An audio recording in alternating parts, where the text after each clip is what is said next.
I'd like you to walk me through what's happened to you since the events in Evergreen and bring everybody up to date on my end. So, man, maybe you could start with what happened at Evergreen, although I suspect many of the people watching this do know. Does that seem reasonable?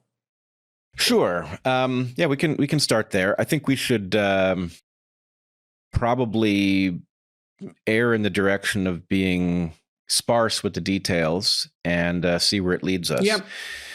So in 2017, I was teaching at Evergreen, as was Heather, my wife, and she was literally Evergreen's most popular professor. I wasn't too far behind. I was very popular as well. Our classes were always overfull, and we accepted more people than we had to and had to turn some away anyway. And then in actually 2016, the new president of the college, George Bridges, began an initiative or a set of initiatives surrounding diversity, equity, and inclusion. And these initiatives included the impaneling of a committee that was supposed to look into racism at the college, its impacts, and to propose solutions. And as it became clear what they were alleging and proposing, Heather and I became very alarmed. And I began to speak out, at first in faculty meetings, and then when the ability to speak out in faculty meetings became non-existent, I took to our faculty and staff email list to talk about the threat to the college that was created by these initiatives. And that, of course, brought about exactly what you would imagine, which were accusations that I was motivated by some kind of racism or white supremacy or white fragility, or who knows what the accusations were exactly. But in any case, I fought back anyway. And my sense was I had tenure and I was well liked and I was well known at the college. I'd been there for 14 years. And so I didn't think they had the power to get rid of me. And that gave me the ability to say what needed to be said about these proposals.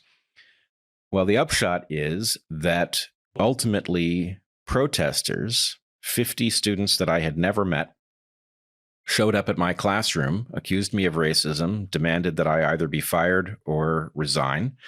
I told them I wouldn't. And riots broke out at the college in which faculty and administrators were kidnapped. I was apparently hunted car to car on campus by protesters. The police were stood down by the college president, and we were basically left to fend for ourselves with student patrols roving the campus with weapons, baseball bats, and the like. So it was a chaotic scene. There was a lot of interest in it because it was very colorful. But of course, most people back in 2017 dismissed this as, yes, an overreaction, but you know how college students are. And those of us who saw it up close knew that that couldn't be the case, that it would ultimately spill out into civilization. And we, of course, were right. And now it's everywhere. We see it taking over institution after institution. In the US and Canada, we see it making tremendous strides in government, and there's no telling where it ends. And what is, I mean, I have a bunch of questions that come out of that. I mean, so I'll lay out three. Why in the world did this bother you enough so that you took a stand, especially given your political leanings? Because you were, which I'm not criticizing, by the way, I'm just stating that it isn't obvious to begin with why it would be you that would take a stand, say, rather than someone else. But you did, and so I'm curious about why. And what is it that you saw coming? And what is this it that you're referring to? You've had a lot of time to be thinking about this now. It's been 4 years. And I mean, the other thing I want to ask you about is your life was thrown completely upside down, you and your wife. You don't have your job at the university anymore, either of you, despite the fact that you were tenured professors.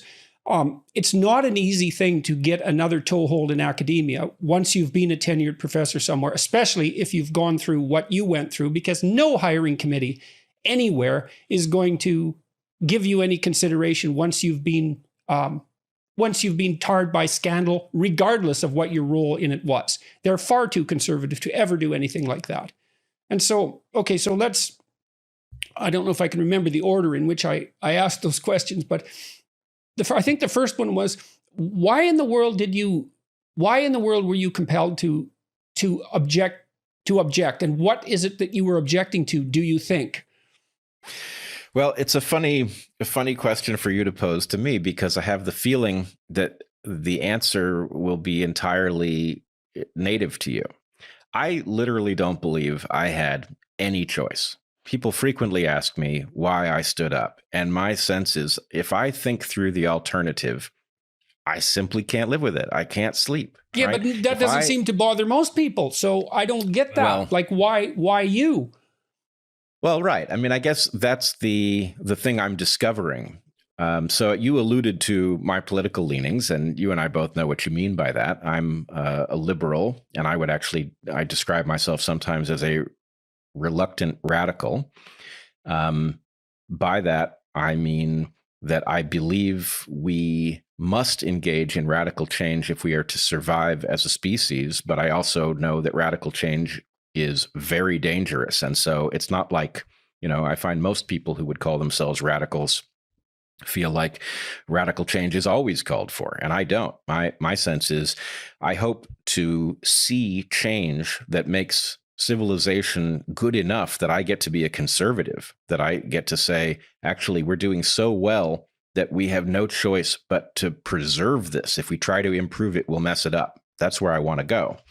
But what I'm discovering is that the bedrock of my liberalism is nothing like the underpinnings of the so-called liberalism of most of the people on the left side of the political spectrum. My liberalism comes from a sense that, yes, compassion is a virtue, but that policy must be based on a dispassionate analysis of problems. It is based on an understanding that the magic of the West comes from a tension between those who aspire to change things for the better, and those who recognize the danger of changing them at all.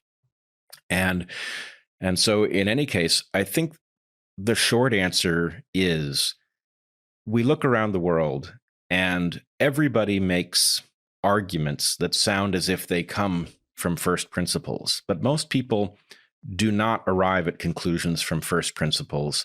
If they extrapolate at all, they don't do it very well. And that results in severe compartmentalization of thought. And that means that when confronted with changes that threaten a system on which we are dependent, most people don't recognize it. And if they do recognize it, they wouldn't know what to do about it. So how can I put it in plain terms? I had no choice, because I was as if on a ship where somebody had proposed to fix our course through a field of icebergs and navigate based on some absurd theory with no grounding in fact. Somebody had to object. And I was a little surprised at how few and far between the objectors were. But, if I'm to be totally candid about it, at the point that things went haywire at Evergreen, I had watched video of you reacting to protesters in Toronto. And it had made so much sense to me at a number of different levels. I recognized you as somebody who knew that although the initial proposals were arguably symbolic, that they were connected to things that ultimately were very much about an exercise of power and a transfer of well-being, and that it was therefore, you felt obligated to stand up and say no, which resulted, as you know better than anyone, in you being mocked for overreacting. And then here we are years later, and it turns out that you saw with absolute clarity what others couldn't even imagine. Yes, but I certainly didn't see what was going to happen to me. Right. With clarity, so being right. quite I don't a strange think route. It wasn't possible to see what would happen with specificity to you. But am I correct in seeing that you knew that something very dramatic was likely to come from your standing on principle, and that didn't provide any license to do anything but make that stand? I really can't say, you know.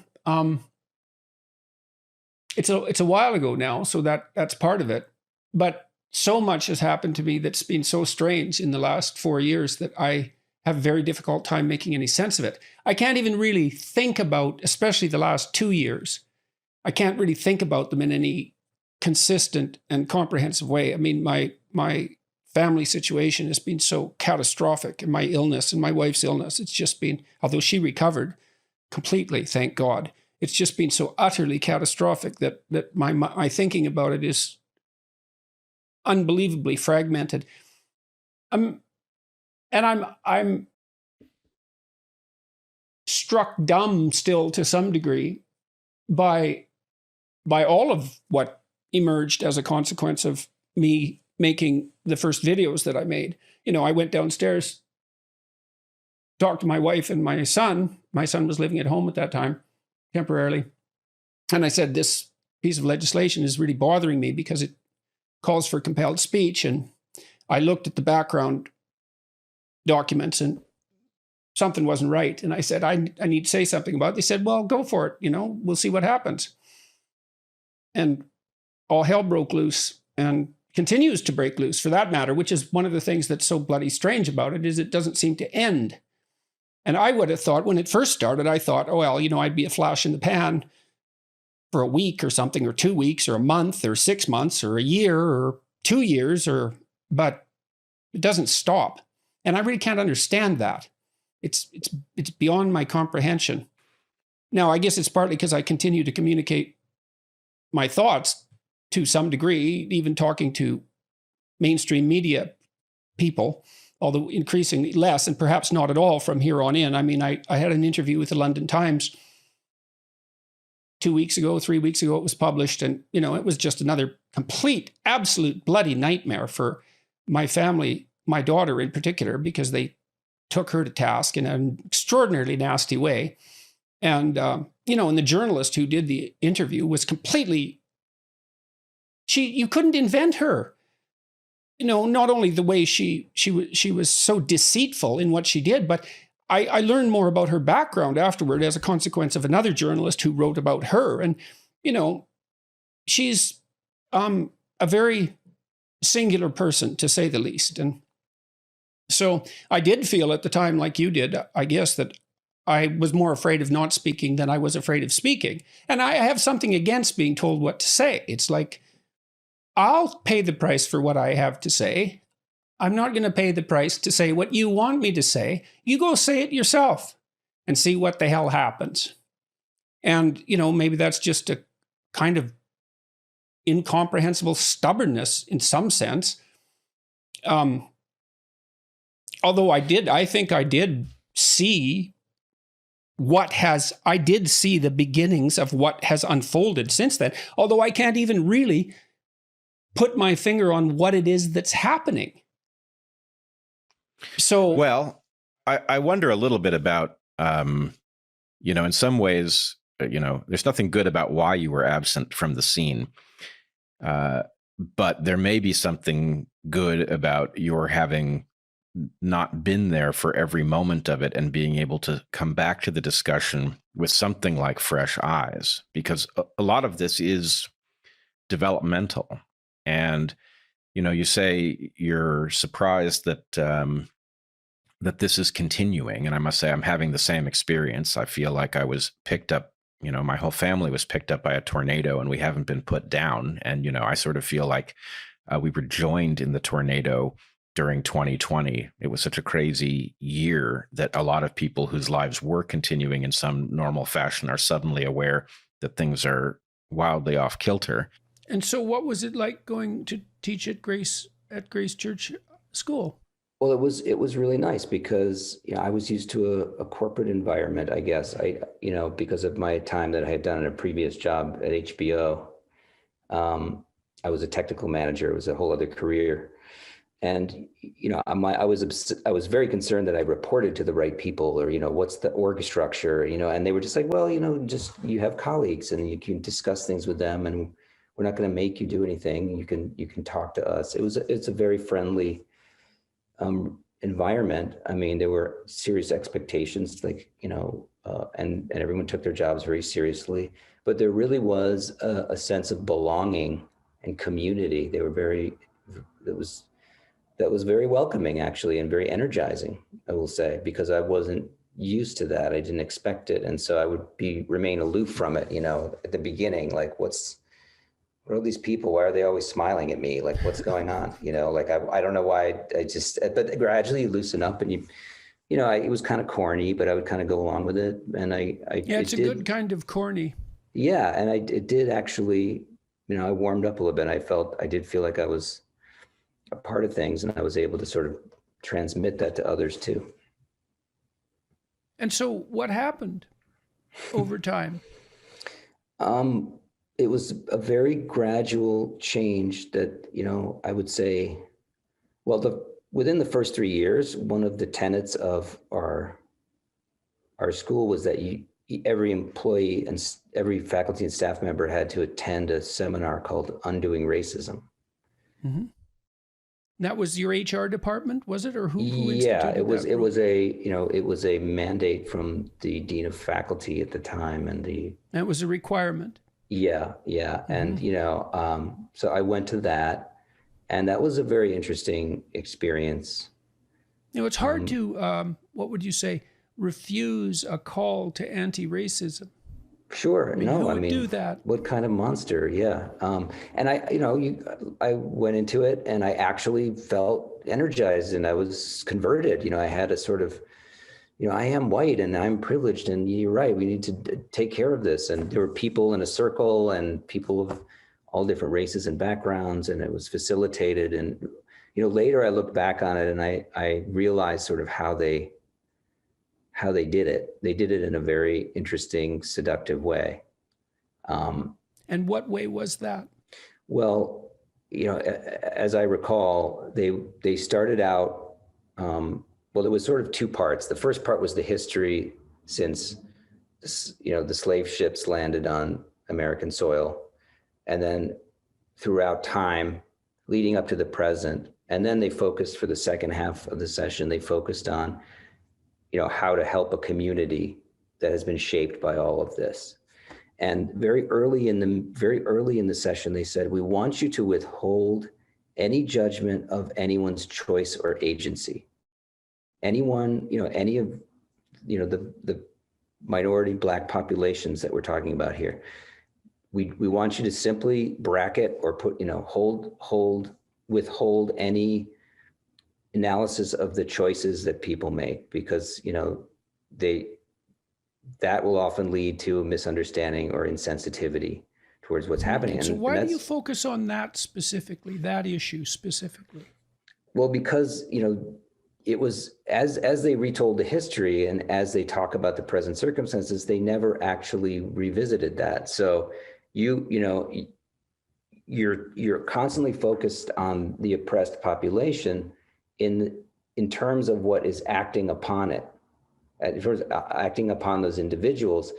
And, to me, that's like denying a certain agency, right? But they never actually lifted the blinders off at the end. Like they would put everyone sort of acknowledged that they were going to go along with this at the beginning. And I was like, really? We're going to do that? We're going to treat people as less than human?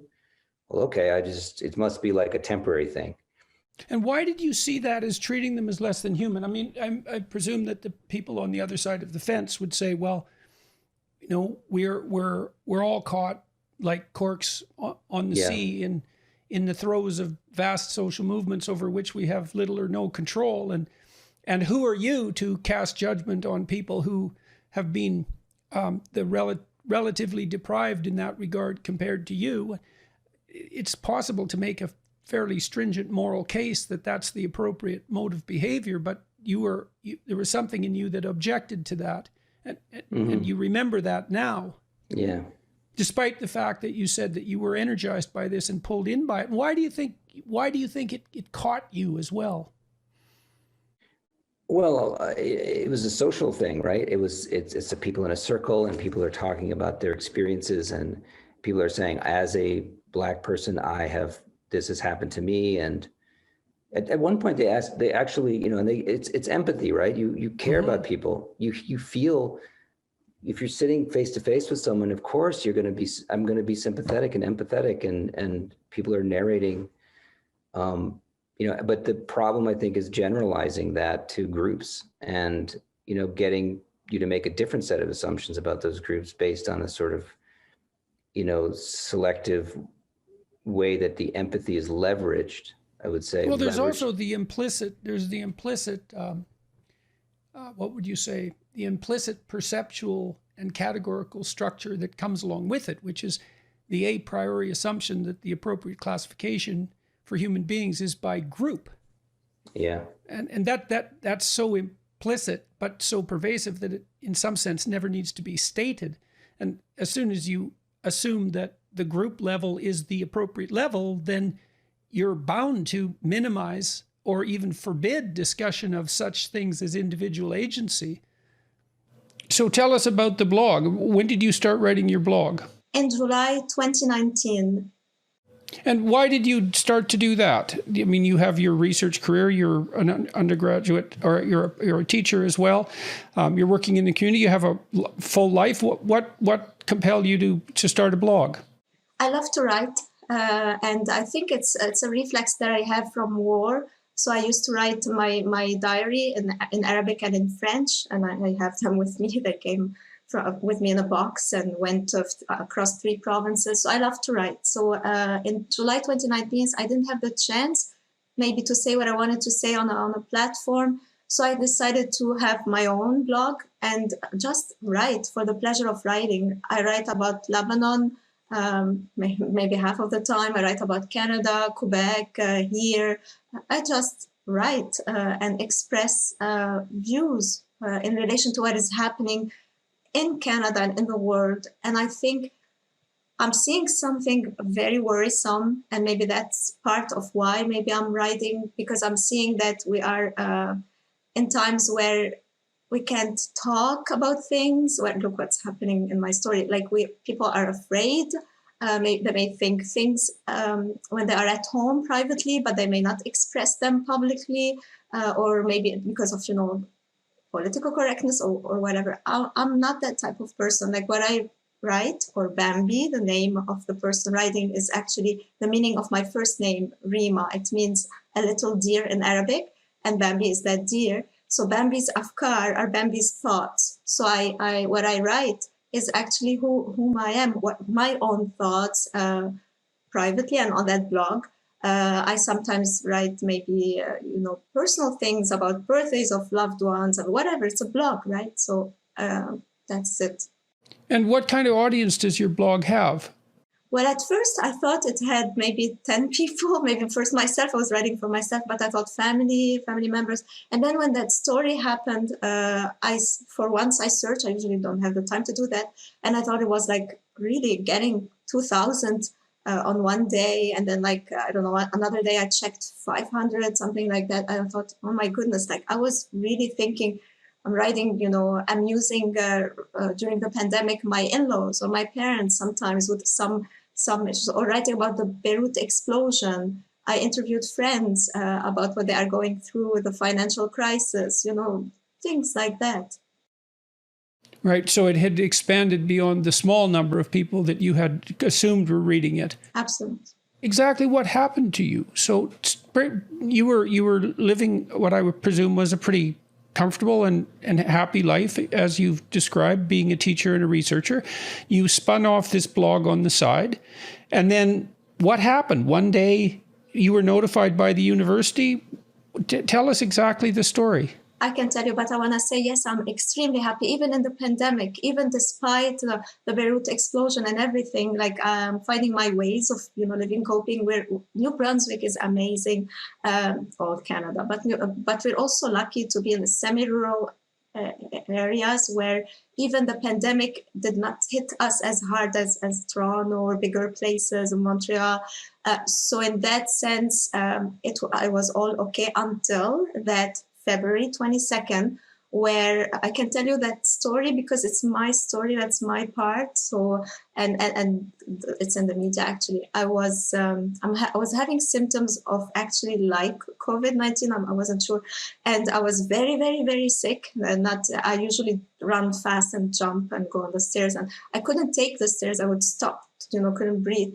And so on that day, the Monday where it happened, I went for testing. Was finally negative, but I came back, did my work day, and then at the end of the day, I was lying on the couch, thinking that I was resting. I got a phone call from a kind former student telling me, Dr. Azhar, you need to know what is happening. And I thought, are you okay? What is happening? I was worried.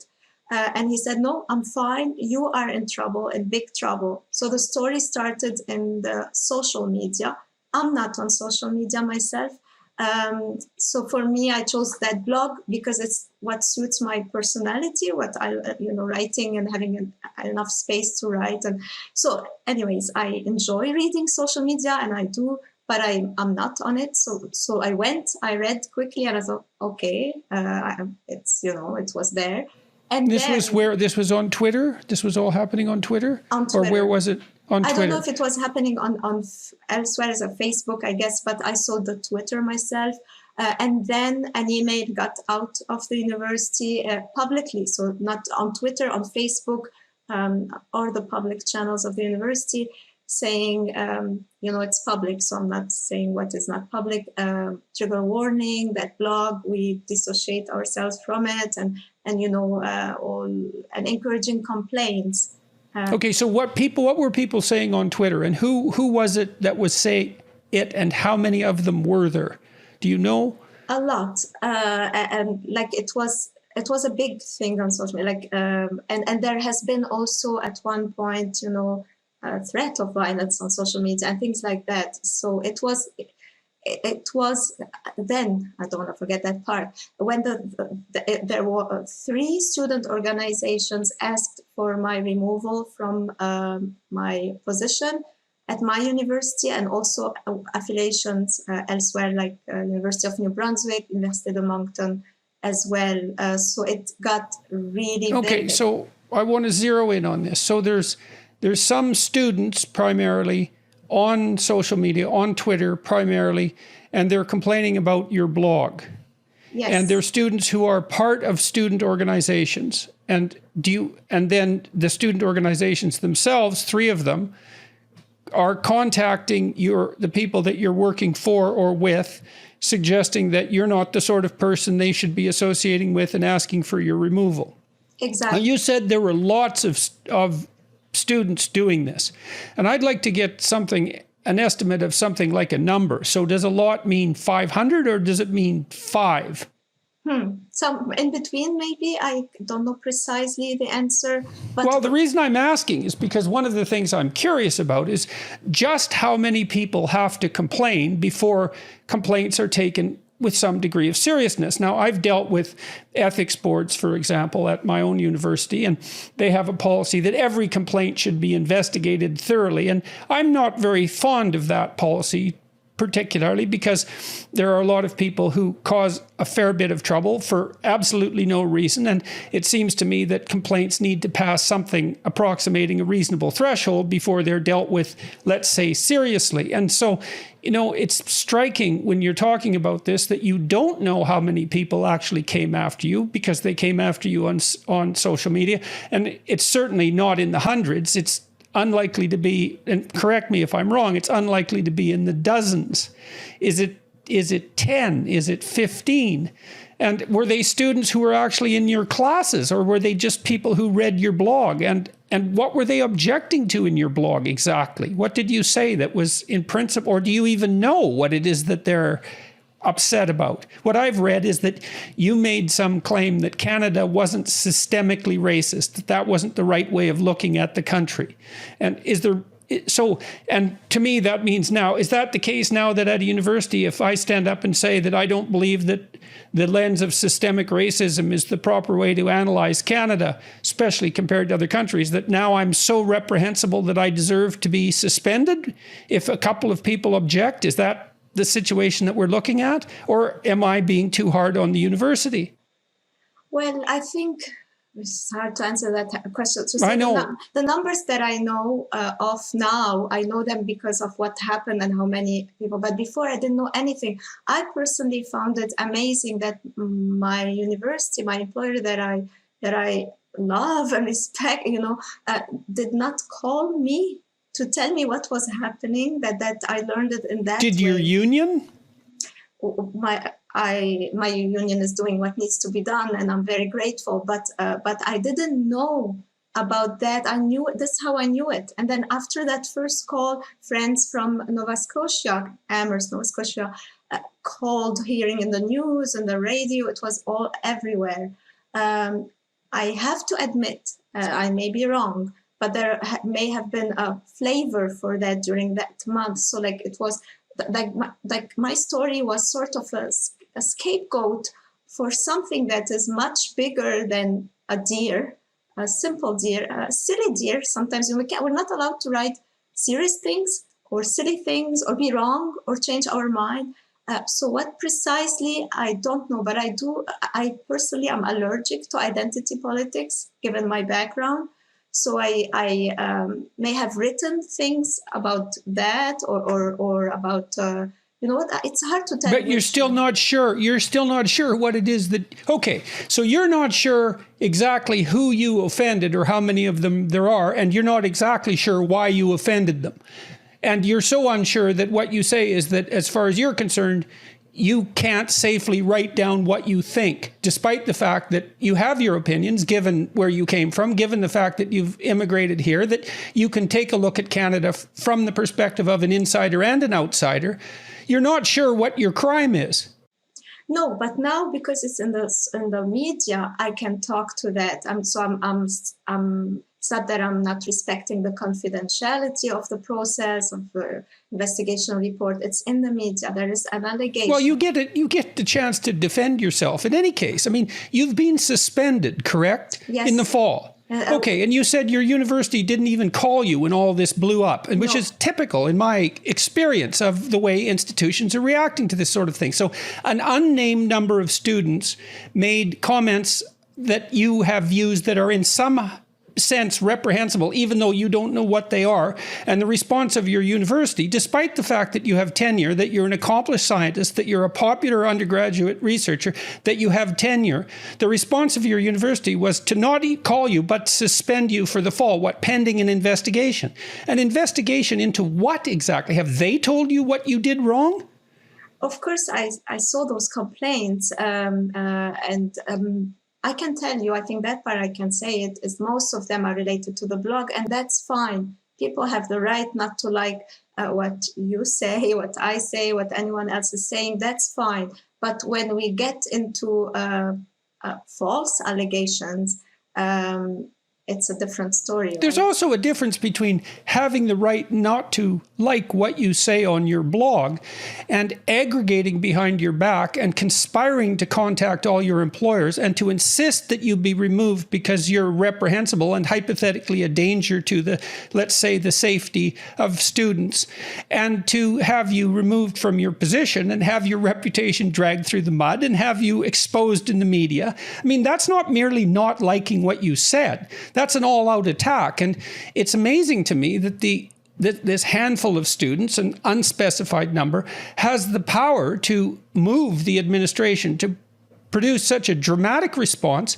And you keep wavering in some sense as to the nature of your crimes. You said you think it's likely the blog, but I guess there are allegations that go outside the blog as well. Have you ever had trouble with your students in classes that have resulted in complaints? Never. Ever. All those who know me personally, who can guess who I am in the blog, because I think it shows a little bit that I write a lot, so you can guess, you can see, you can make links, you can see. So, for example, I may criticize a certain politician in one blog, but I can say thank you on another one for doing something good. I'm writing, because we cannot comment on media articles many times, the comment section is closed, right? So for me, it's my way of doing it. So if they well, it doesn't seem to me that it's something that needs to be justified. I mean, first of all, you're a citizen of a free country. You have a right to express yourself any way that you see fit. Second of all, you're a tenured professor, and your thought's actually protected to a fair degree. And it's protected broadly so that you can think broadly. And the fact that this has happened despite your tenure, well, I guess part of the question that people who are watching might be asking is, why the hell should they care about this? And the reason I believe that people should care about this, first of all, is that what happens in the universities ends up happening everywhere else very, very rapidly. Absolutely. And if it can happen to someone like you, it seems to me that it can happen to anyone at any time in any place. Absolutely. And this unbelievable cowardice that our institutions show in the face of unwarranted allegations, as long as they're the right flavor, is something that should be tremendously worrisome to everyone. Tell us about No Safe Spaces first, and then tell us about your attempts to get it distributed, or the attempts to get it distributed. Well, I'll start with the movie, and then Dennis will go on to the attempts to be distributed. I actually wanted it the reverse. Okay. But that's fine. Either way.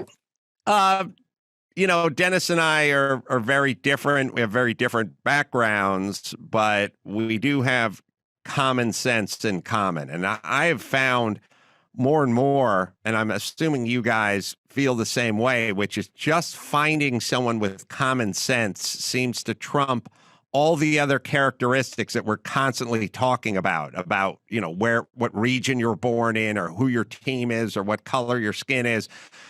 Dennis and I always had common sense in common, and we struck up a great friendship. We've done many speaking engagements. We've always had a great time in each other's companies.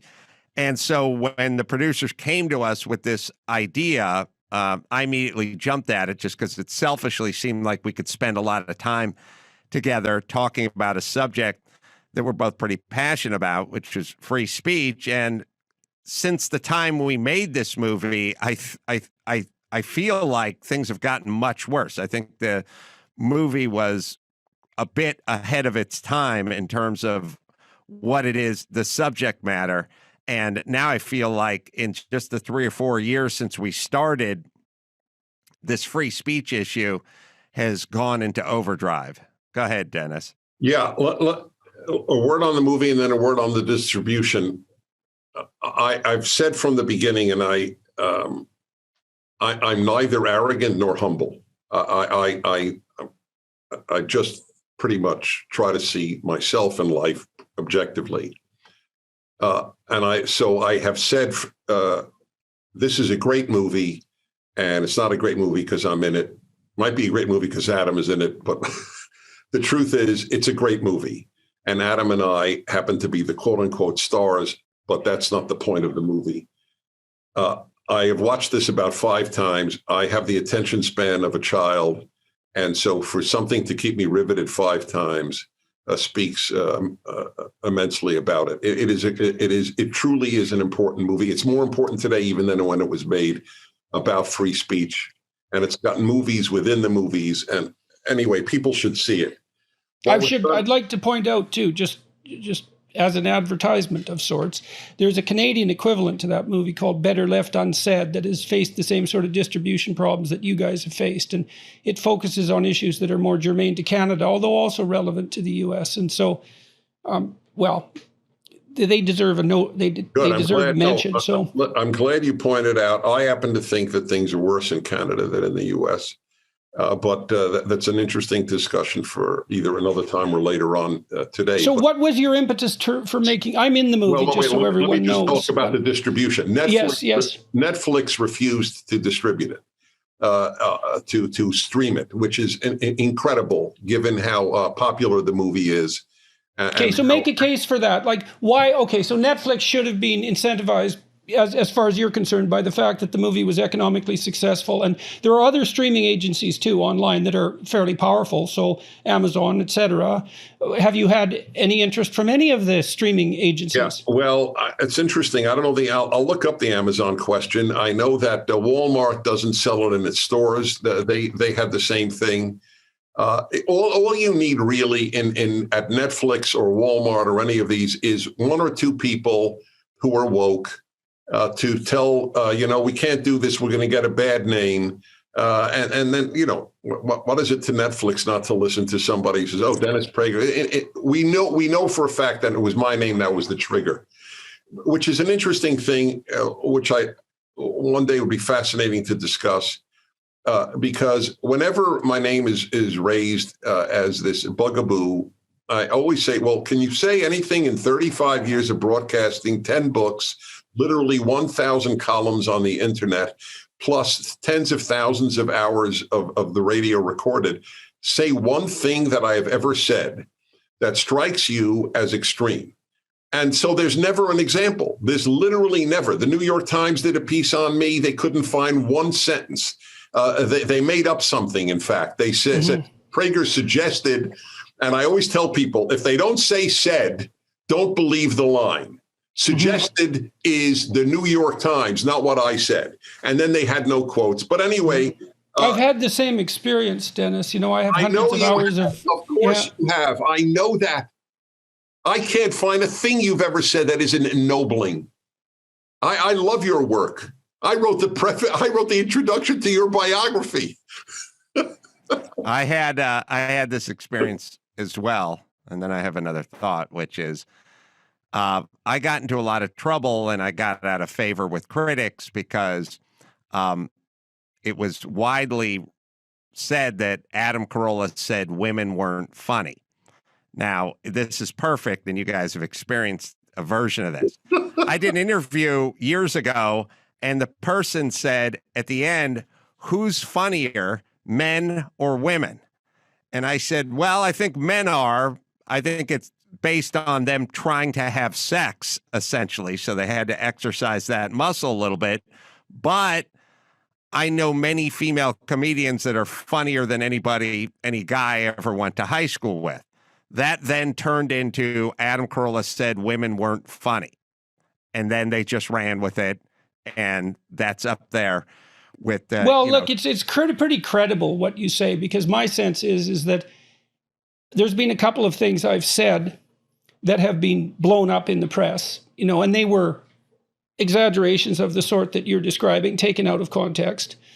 I think that in the current climate, if you've ever said anything reprehensible on public record, that you will be slaughtered for it. And so if you haven't been slaughtered for it, the probability that you haven't said anything reprehensible is pretty damn high, because people are combing over the utterances of people like you, trying to find a smoking pistol. I don't know if you can comb over things to find a smoking pistol, but I was at a Senate subcommittee on the suppression of free speech, testifying about what's happening to PragerU, where hundreds of our videos are placed on the restricted list, meaning if you have a filter against pornography and violence, you actually can't see the video. So one of them was, in fact, one that I had given. I only give 1/10 of the videos. 90% are other people. But I have given a number of videos on the 10 Commandments, for example. And so Senator Ted Cruz asked the representative of Google, why did you people could see this on YouTube? It is still there. Why did you put Mr. Prager's talk on the 10 Commandments on the restricted list? And the man looked at Senator Cruz and said, because it mentions murder. And I remember humming the Twilight Zone theme, because I felt I had entered an alternate universe. So what do you think the reason was, Dennis? I mean, obviously, look, that's got to be a bit of a PR nightmare for Google to do something like that. So it smacks of a certain degree of incompetence to begin with. And I like to hypothesize incompetence before malevolence. So why do you think it was censored that specifically? And then why, with regards to, is it reasonable to call what's happening with PragerU censorship? And why do you think it's happening? Because, well, I'll tell you I'll answer the last one first, and this will help you realize that I think there's more malevolence than incompetence.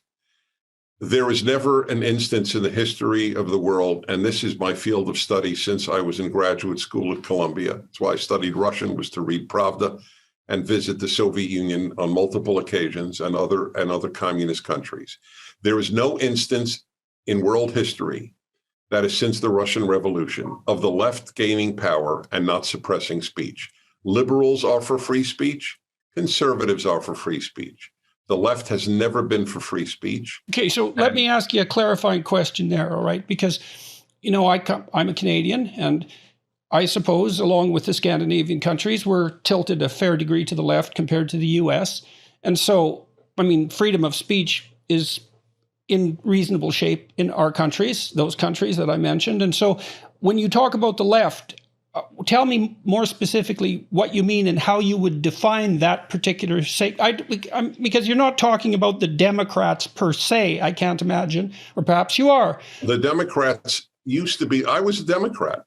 The Democrats used to be liberal. The Democrats, when I was a kid in the 70s, Nazis, real Nazis, not people they just call Nazis, real Nazis with swastikas, demonstrated in Skokie, Illinois, because a lot of Jews lived there, especially Holocaust survivors. It was a particularly vicious act.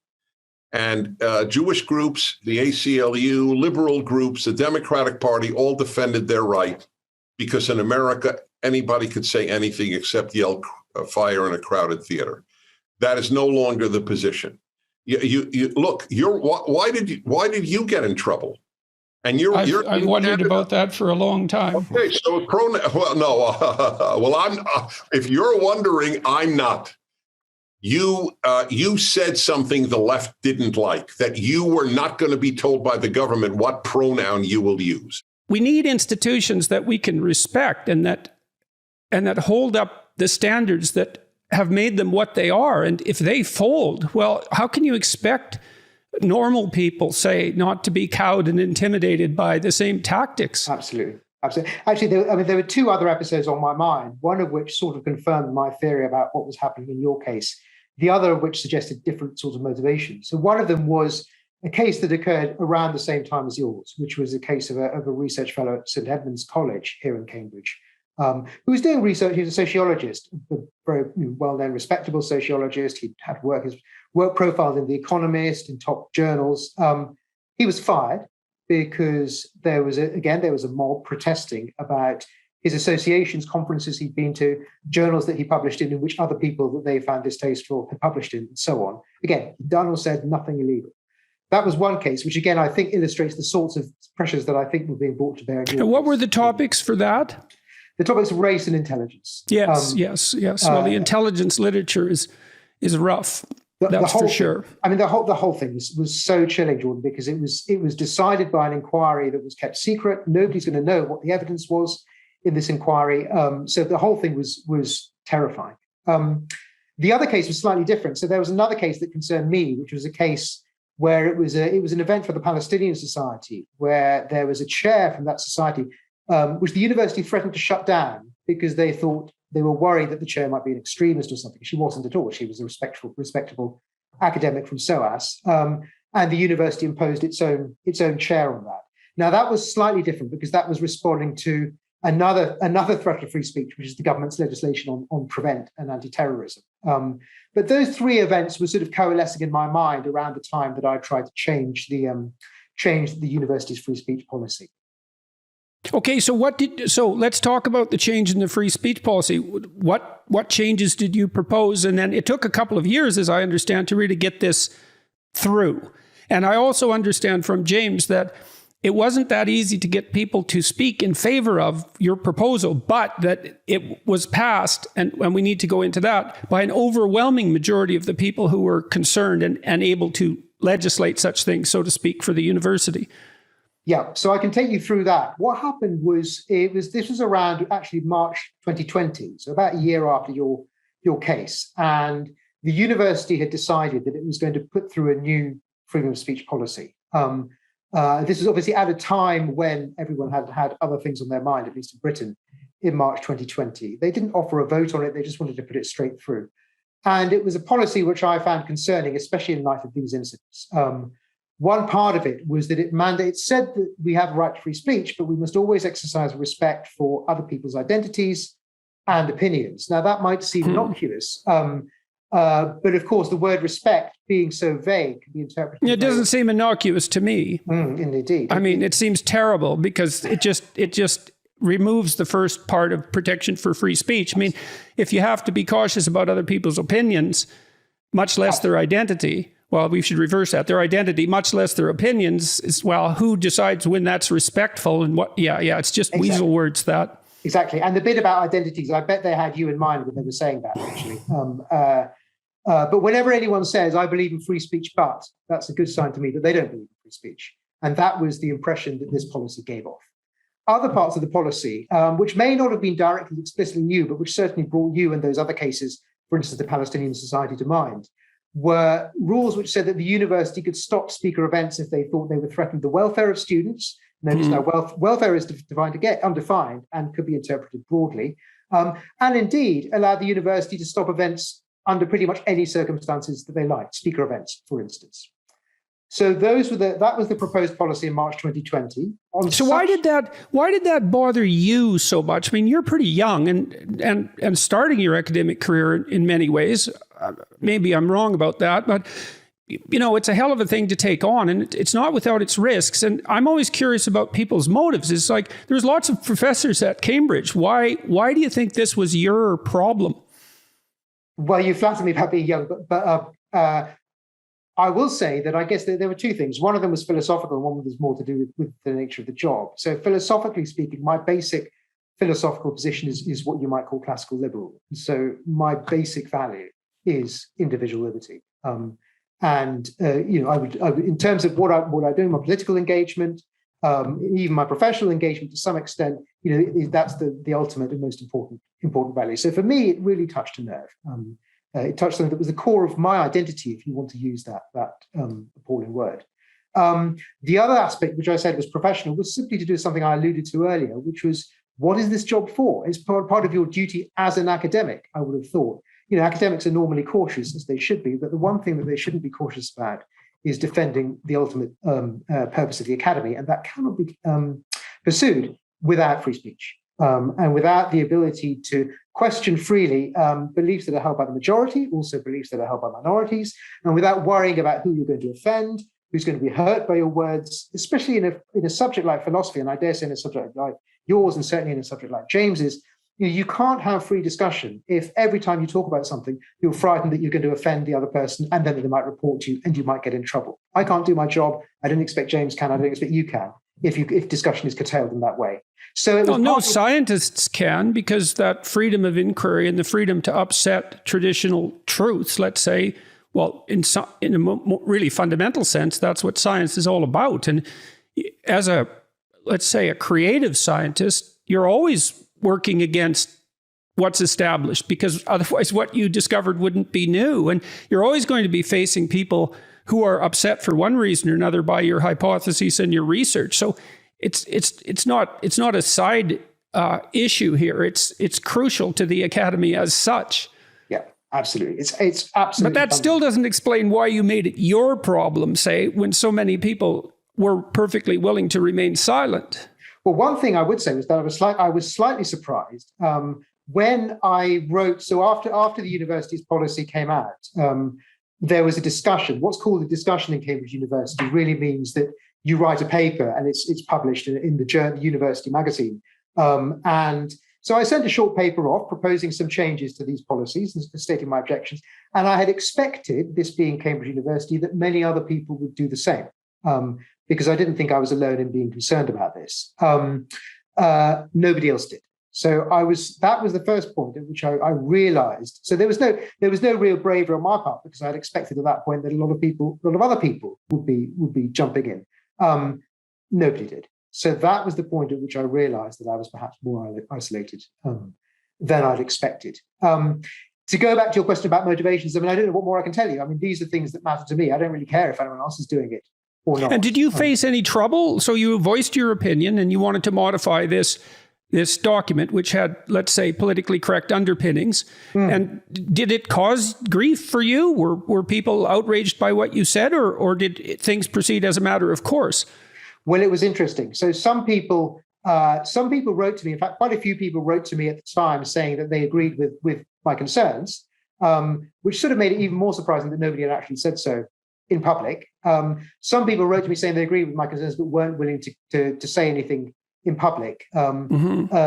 James was, as always, was brilliantly helpful. James has always been really supportive, and James has been publicly supportive throughout this process. But it's because there have been a few courageous people like James and a few others, in Cambridge at that stage. That was definitely a big help. So there was some support. I also had people warning me. So I had people saying, you might get some kind of disciplinary procedure, you might get some kind of investigation. I didn't expect anything at that stage, and indeed nothing happened to me at that stage. And I'm pleased to say there've been no investigations or anything of me since. So that's really interesting in two ways, isn't it? Because it shows you how loath people are to do this because they're afraid. And we shouldn't make light of that, because this is actually no fun. If you do something like this and it explodes in your face, like it probably took me a long time to recover from the disinvitation, especially the way it was handled. And my health and my wife's health were extremely compromised at the time. And so it came at a particularly bad time. We had just received news that she probably had terminal cancer. And so this came on top of that. Now, luckily that she survived, thank God. But, it was a harrowing time. And so I see why people can be cowed like this, because you don't know when this is going to explode and when it's going to tangle you up so deeply that, well, your job's gone. That's what happened to the Weinsteins, for example, at Evergreen. And I mean, that did them a tremendous amount of damage. They're unbelievably resourceful, and they got back on their feet. And they were a husband and wife team, so they had each other, and that was good. But not everybody can do that, and you can get seriously taken out if something like this goes wrong. So, but then that ties into this issue we discussed a bit earlier, which is how a small minority of, people whose wrath knows no bounds in some sense can be so dominant. Yeah. So it was in some ways a calculated risk, and I can't imagine how difficult that must have been for you, Jordan. It must have been horrific. One thing I saw happening in Cambridge, not quite then, but a little bit later, was the treatment that was meted out to not an academic, but to a member of the university staff. So we have college porters in Cambridge, and these are people who work at the colleges. Often they're sort of retired policemen or military or something. Really helpful. They do all kinds of jobs around the college. Students rely on them. The academics rely on them. The ones in my college are brilliant. There was one at a college in Cambridge who was also a Labour councillor, who resigned on political grounds, which was to do with his view about trans issues. So he thought it was, there was a motion about trans issues that he thought, threatened women's safety, and so he resigned on a point of principle. And that's his political activity. That's his right. I could understand his grounds for doing that. The students at his college, so these are typically much more privileged people than him. Students at his college formed a mob to try to get this man sacked. And this was much more privileged people. They didn't care about the consequences for him. They just thought, because he diverted from their line of ideological purity. Do you remember this case, James? And James may know more about it than me, but yeah. I do, and it was thanks to a very brave female undergraduate. I think she was in her second year. She spoke out, wrote a public article about it. Great courage, I thought to herself. And there was an awful lot of resistance to her doing that, but it was remarkable. She got in touch with us, I seem to remember, and I can't remember how the case was resolved. Did you ever apologize? What happened with you? Apologize for what? Well, for whatever you were being accused of.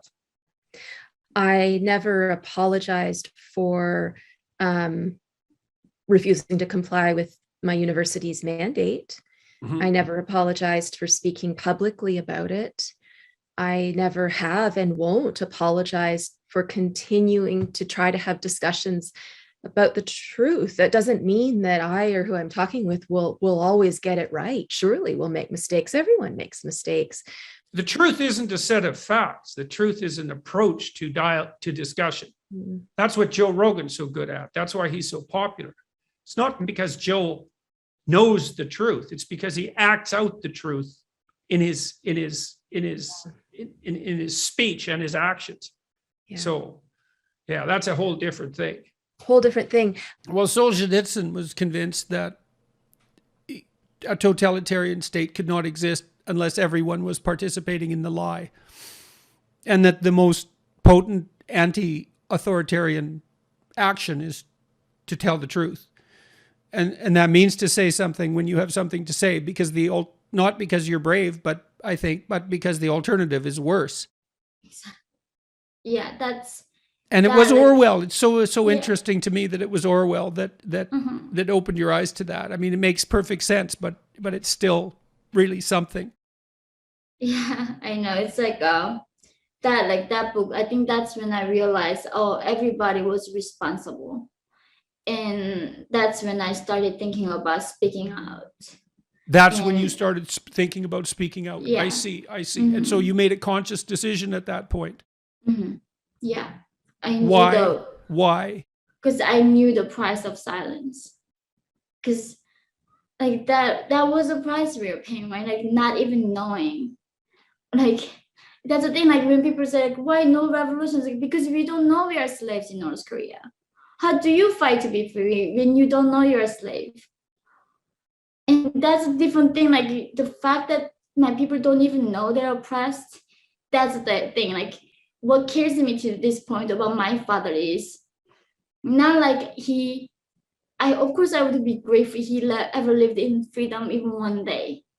But the heartbreaking thing is he didn't even know life could be this free and life could be this beautiful. He didn't even know that, like, life could be so different for other human beings.